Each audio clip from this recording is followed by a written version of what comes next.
Hi everyone, and welcome to Keele University's Hedgehog Friendly Campus campaign, and thank you for coming along and joining us today. So I'll just talk a little bit through about what the campaign is about and what we're kind of looking forward to doing next year. And then after that, Kate Davies will be taking over and then just doing a little bit of an Institute for Sustainable Futures seminar, all about hedgehogs and her current research with her PhD in life sciences as well. So this is part of the Keele Green Festival, so there's lots of events still happening this week, so please do take a look at the schedule for other events that you might be interested in attending as well. So what is Hedgehog Friendly Campus? It's a national biodiversity programme that was kind of launched with students organising for Sustainability UK, the British Hedgehog Preservation Society, and kind of just Hedgehog Friendly Campus as a campaign. So in the first year, which Keele were a part of, there was 36 universities that took part, and we received our bronze award in that year. And then this next year, so 2020, with the accreditation just, over 60 universities took part, which is really, really promising, and it just shows how widespreading the campaign is becoming. So the campaign focuses on Western European hedgehogs, and that's only one of the 17 species of hedgehogs which can be found across the globe. It's Britain's only spiny mammal, and they also hibernate. But the reason why the campaign exists is because they are in rural decline, with 50% diminishing from our kind of areas since the year 2000, but then also urban decline as well, with 30% decreasing since 2000. And they are now on the red list as well, so they are vulnerable to extinction. So there's so many student opportunities for students to get involved in, so it would be great if the staff members could help to publish it out to students, and also the staff can get involved as well for their own personal development.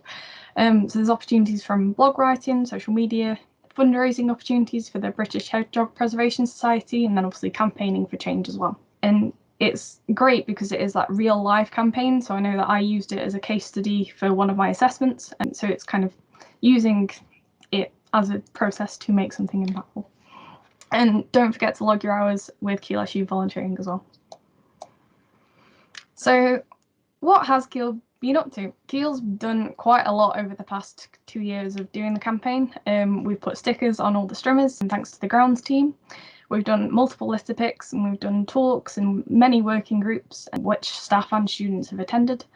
And then we've also done campaigns across the campus as well as raising awareness of the hedgehog petition that was on the government website not too long ago. And then I think going on from that, there's plenty more that we're up to as well. And the toolkit for the next season is going to be released today, hopefully. So we'll find out what we can do next as well.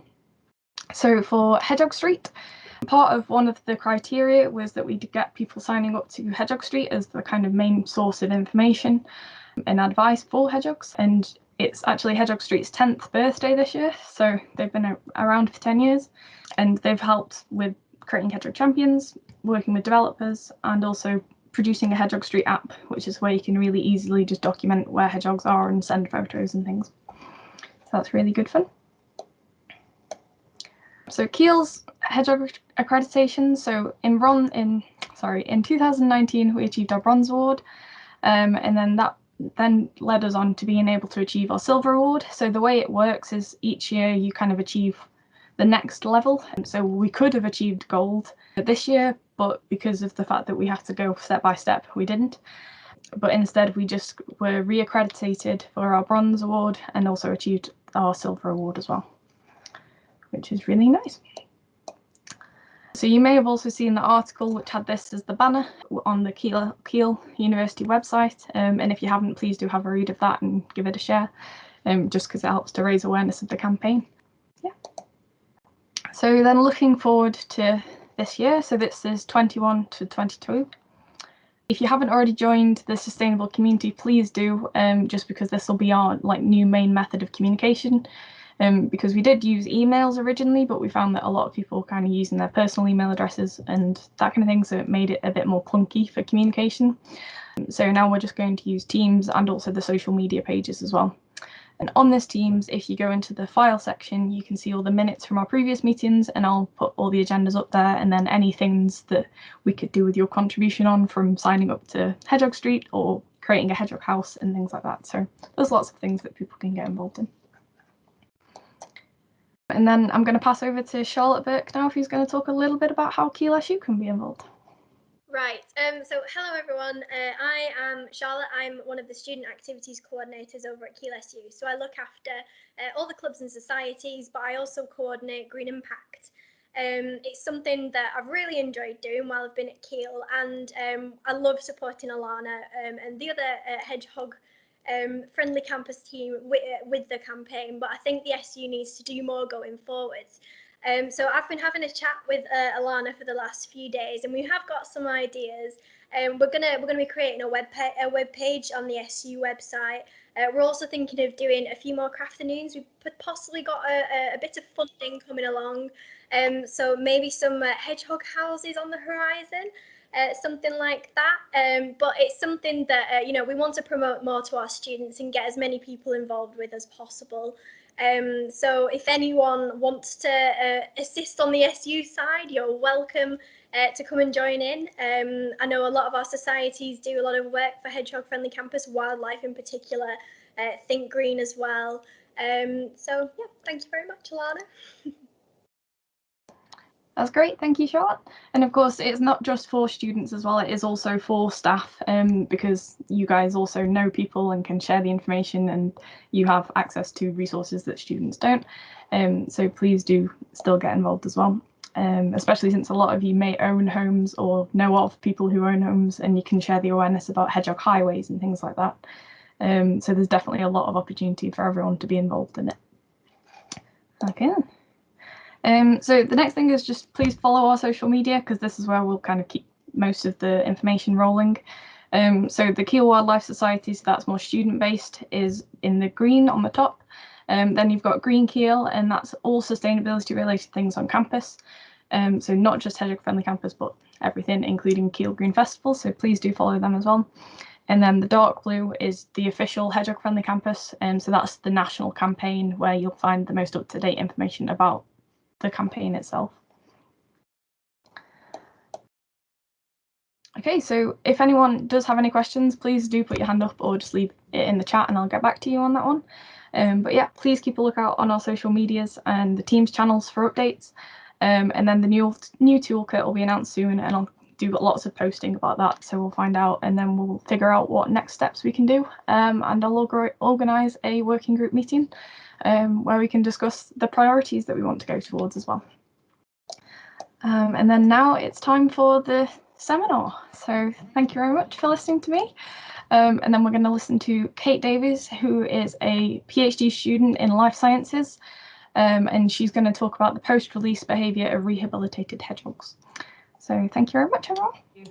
Cool. Okay, so yeah, I'm Kate Davies. I started my PhD at Keele in September last year, so I haven't actually been to campus yet, and I don't really have any results to share with you, but I thought it'd be good to just sort of outline the research and what we're hoping to do this spring and throughout the research. And I thought I'd also just quickly cover some of the previous research that we've carried out on hedgehogs prior to joining Keele, but we're just sort of building on some of this research this year.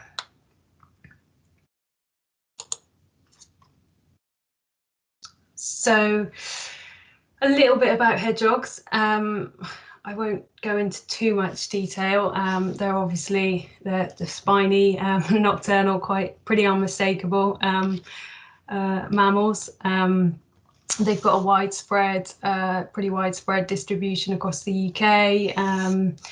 They tend to be scarcer, sort of in upland areas and habitats that are sort of associated with some of these upland areas, like conifer plantations and wetter habitats. As the name would suggest, they like hedgerows. The hedgerows provide shelter and movement corridors, as they do for many sort of wildlife species. The sort of some of the classic, more rural habitat they might be found in is that sort of British classic sort of British countryside characteristic habitats like pasture fields bound by hedgerows and broadleaf woodland. Residential gardens and parks also provide good habitats for hedgehogs, with urban and suburban gardens appearing to be quite important. And they've become a bit of a stronghold for the population in recent years, although, as Alana said in her presentation, that they are declining in both. But these areas tend to provide the shelter that they need for nest building and natural food sources, and there are often supplementary food sources available as well. They have an omnivorous diet, but it's predominantly made up of inverts. They, on average, live around 3 years, but can be up to 9. So the hedgehog year, at the moment, they tend to be sort of emerging from hibernation, looking to build up fat reserves when they emerge, ready for breeding in sort of May, late April, May, with the birth of hoglets from sort of June. Some may have litters, sort of multiple, couple of litters going into September, but this is when they'll also start to build up fat reserves ready for hibernation again. And hibernation generally sort of recommences from November, with some hedgehogs that are sort of a big healthy adult that has enough fat reserves. When the weather turns, they might be looking to go into hibernation, but sort of particularly some of the later litters in the year that might have struggled to build up those reserves might be around until a little bit later.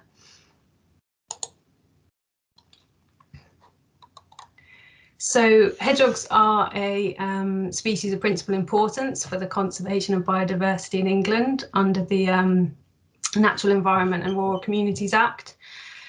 And last summer, the Mammal Society published a report entitled the IUCN Compliant Red List Assessment for Britain's terrestrial mammals.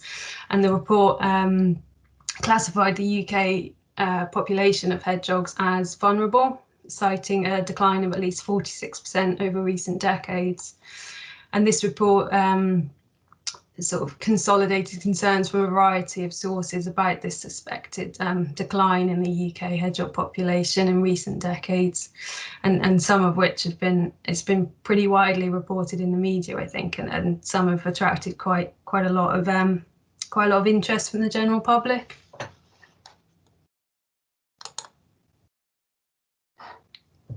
So as my research, our research is focused on hedgehogs that have been in rehabilitation, I thought it'd be useful just to go over that side of things as well.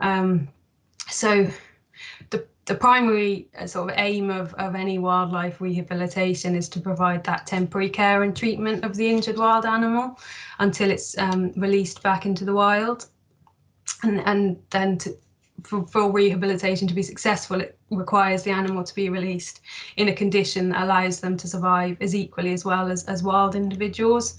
But despite this, there haven't actually been many sort of comprehensive studies into the post-release behaviour and survivorship of rehabilitated animals. The sort of the field of wildlife rehab in the UK experienced pretty significant growth in the 70s and 80s, and there's now thought to be around 700 wildlife rehabilitation centres in the UK, treating anything up to around 500,000 casualties a year. Hedgehogs, of which are the most commonly admitted to wildlife rehab, so with in excess of around 70,000 animals admitted per year. These are admitted for reasons that could be injury, illness, orphaned, or assumed orphaned, but with hedgehogs, many have admitted sort of in the autumn prior to hibernation because of concerns over whether they are big enough to hibernate and survive the winter. So as a result, they're often overwintered in rehabilitation. So overwintering a hedgehog for the duration of the sort of hibernation period, it can be sort of a number of months, and this can incur sort of significant costs for rehab centres. They can very quickly have quite a large number of animals in to overwinter, so they can sort of reach capacity issues, which then sort of raises the question as to whether perhaps this is the best approach to be keeping all these animals in for overwintering, and whether there's animals that may need the help and care more, but they're struggling for capacity to care for those other animals. So there's also potentially animal welfare issues as well. So prolonged durations in care isn't good really for any wild animal, because they're wild animals, and no matter what we do, it's very difficult to you can't really replicate that wild environment for them. So it can cause stress in captivity, and then even upon release, there's reintroduction stresses, increased mortality risks, and impaired or altered behaviour upon release. So, for example, with hedgehogs, where they would hibernate in the wild from sort of around October, November to March, April time, and the males generally emerge from hibernation prior to the females, and then sort of in preparation for that sort of breeding season. But where they're overwintered in rehabilitation, there isn't that natural sort of difference in emergence times for the males and females. And although hedgehogs are generally non-territorial, they do tend to have overlapping home ranges, but they tend to avoid conspecifics. So where you have quite a large number of hedgehogs being cared for in a rehab centre, it often results in them being housed together in quite close quarters, and in some cases, such as with maybe with juveniles, they can sometimes be housed together in small groups, and this sort of housing scenario can cause increased sort of stress-related behaviours. And we know with wild hedgehogs that studies into their nocturnal ranging behaviour in urban areas has found that they actively sort of avoid foraging near roads. And some females were found to avoid larger gardens, which contained some more of the sort of habitat features which were preferred by badgers, which are one of the main predators of hedgehogs in the UK. The same study also found that they were sort of significantly more active after midnight, where there was the marked reduction in vehicle and foot traffic. And the potential sort of impacts of the longer term rehab and captivity and reintroduction stress on this sort of movement and risk avoidance behaviour hasn't really been documented, but it could be predicted to reduce that sort of behaviour, and it could be affected by where young of the years have spent their first sort of winter in captivity. They've had their sort of reduced learning during that key sort of juvenile development stage and life experience stage. So we really sort of want to understand how the practices around rehabilitation can sort of affect this, and ways that we could help to sort of support, inform practices in the future to sort of help where we could help to promote and retain the more natural behaviours that help hedgehogs survive when they are released. So previous research that we've carried out at the University of Brighton before I joined Keele, this was with Dawn as well before she moved to Keele, was carried out in collaboration with the RSPCA and Nottingham Trent Uni as well, and we looked into whether we were able to release hedgehogs during the winter and avoid keeping them in rehab for the whole winter until the spring, and to see if this sort of had an effect on their behaviour and survival compared to wild hedgehogs. So sort of if this was possible, it would mean sort of meeting the goal of rehab to release in a condition, and they're able to live it equally as well as the wild animals, but also reduce the time in rehab for the animal, and allows that sort of reintegration into their natural environment as soon as possible. And it would also have cost saving for the rehab centres, which could be invested in other animals or individuals that may need it more. So as part of this study, rehab hedgehogs that were released had passed a health check beforehand, so they were of a sufficient sort of body condition and weight. I think they averaged at about 630 grams. We had 34 animals. They were soft released to the area that they were discovered, or sort of a comparable habitat. And it was in mild weather conditions. So the mean nighttime temperature before was above freezing for three nights, and was forecast to stay above for 5 days after release. So we then compared to the wild hedgehogs that we surveyed for locally, or they were found by local residents, and we had 23 wild hedgehogs, and then we monitored them all through the use of radio tags, sort of once a week throughout the hibernation period, and then increased in intensity during where we were expecting them to emerge from hibernation. So we were able to identify any sort of nest changes they made through the winter, and able to see if they made it through, basically. So the study did find that the rehab animals, they did find suitable hibernating sites, and they had similar survival rates compared to the wild hedgehogs. Where we did have some mortality, it tended to be in the spring, post the emergence from hibernation.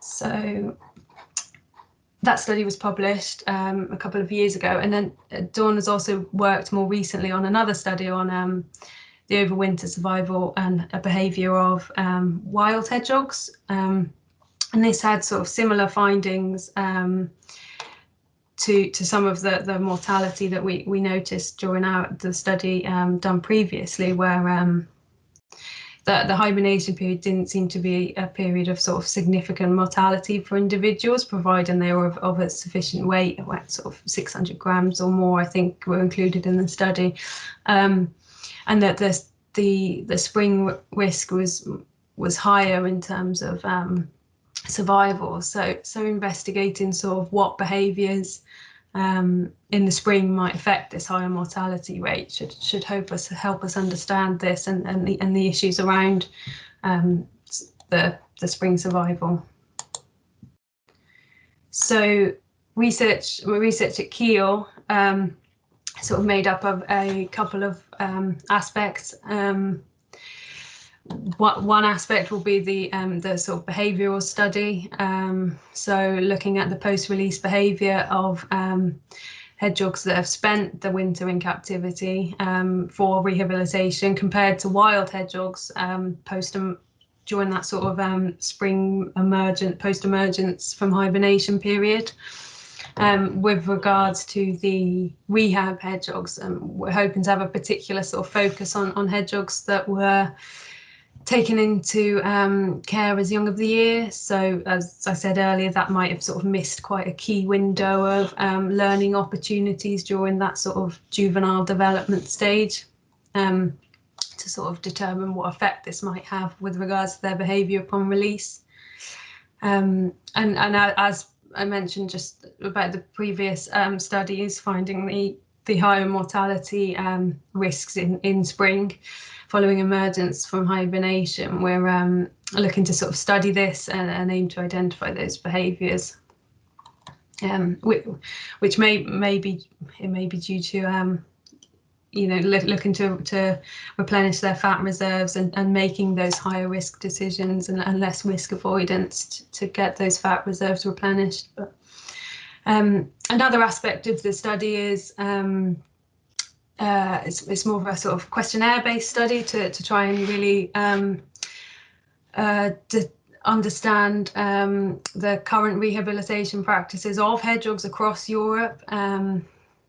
There's quite a bit of variation in practice, and there doesn't seem to be sort of that many standardized guidelines.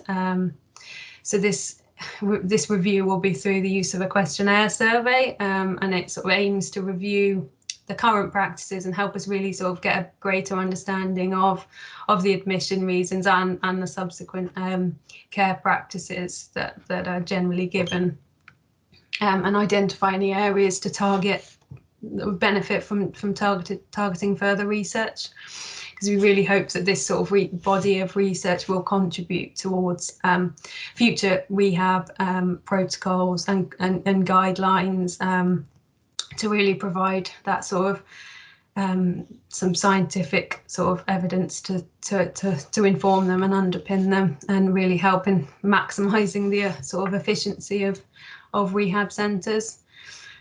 So the research was granted favourable ethical approval from the Faculty of Natural Sciences for the behavioural study. I'm still going through that process for the questionnaire aspect of the study.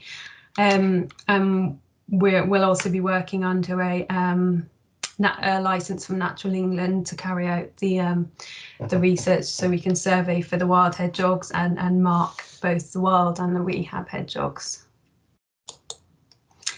So yeah, the licence will be needed to carry out use these methods like this. So for both the wild and rehabilitated hedgehogs, will be tagging them with these GPS tags. So they're sort of quite small, and they're really sort of be really useful to get like a really fine sort of scale behavioural data, because we've only really used radio tags before.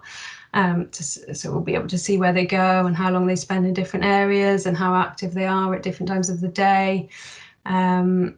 And then the tags sort of keep them on for around a week, and then we can just trim the base of the spines again and then remove the tag.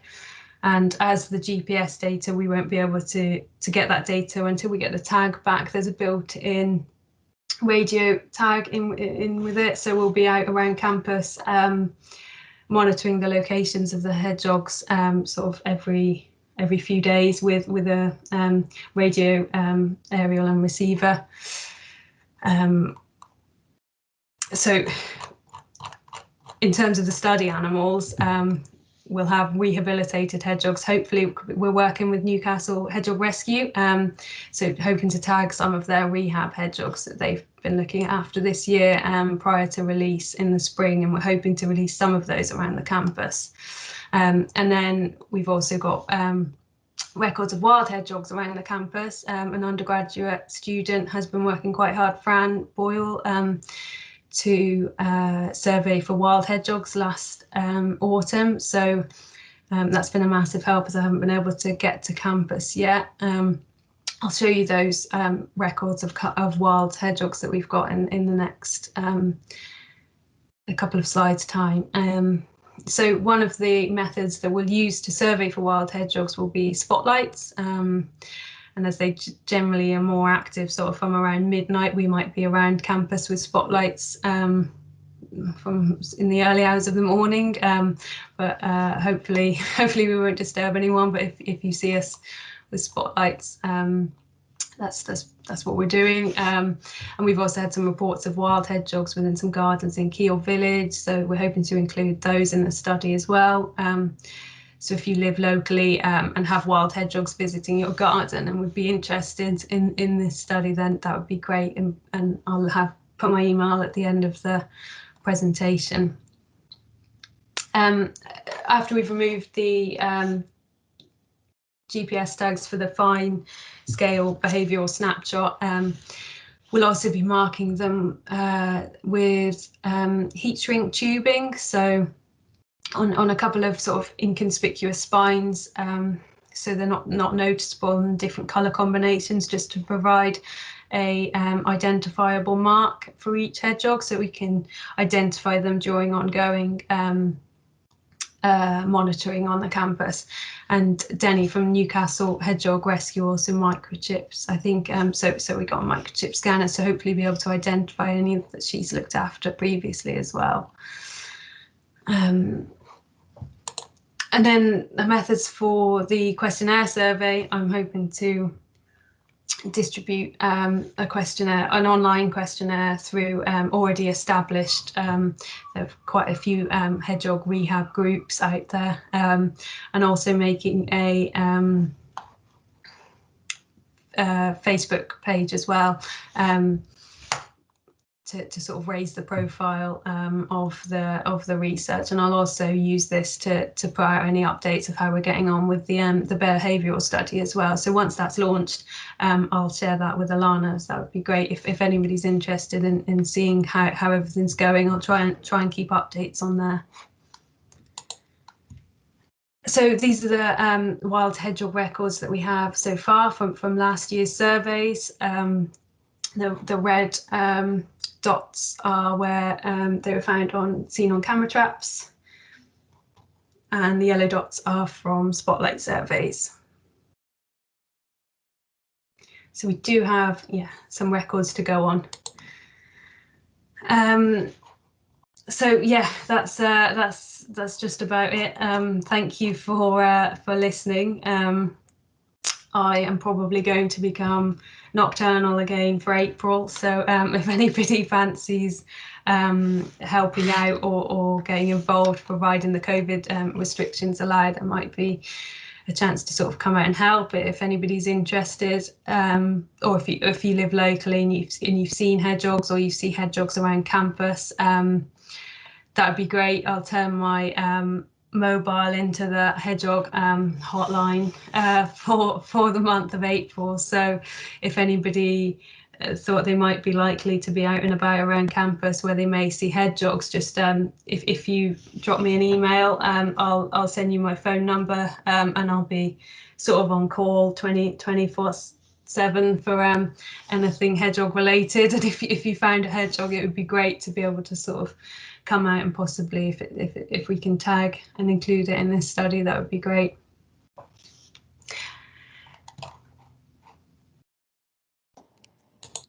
That's fantastic. Thank you so much, Kate, for coming along and sharing that with us. That was really great to hear. If anyone has got any questions, please feel free to unmute yourself and ask, or raise your hand.